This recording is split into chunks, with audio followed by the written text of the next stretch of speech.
ঈদের ছুটির শেষ দিনে জমজমাট দেশের বিভিন্ন পর্যটন স্পট। পরিবার পরিজন নিয়ে ঘুরতে বেরিয়েছেন ভ্রমণ পিপাসুরা।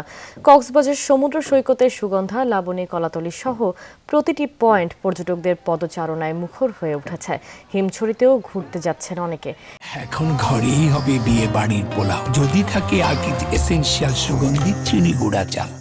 এবারে ছুটি উপভোগে অনেকেই ছুটেছেন 3 পার্বত্য জেলায়, সময় কাটাচ্ছেন প্রকৃতির সান্নিধ্যে। বান্দরবানের মেঘলা নীলাচল, খাগড়াছড়ির আলোটিলা, জেলা পরিষদ পার্ক, রাঙামাটির কাপ্তাই লেক ও সাজেকে ভিড় বেড়েছে পর্যটকদের। এছাড়া দেশের বিভিন্ন স্থানে পার্ক সহ বিভিন্ন কেন্দ্রগুলোতেও পরিবার পরিজন নিয়ে ঘুরছেন অনেকে। তবে এবার সব মিলিয়ে শতভাগ হোটেল বুকিং হয়নি, তবুও ব্যবসায় চাঙা ভাব ছিল বলে জানান হোটেল মোটেল মালিকরা। সারা বছর তো আর আসা হয় না, বাচ্চাদের স্কুল থাকে, তাই আসতে পারি না।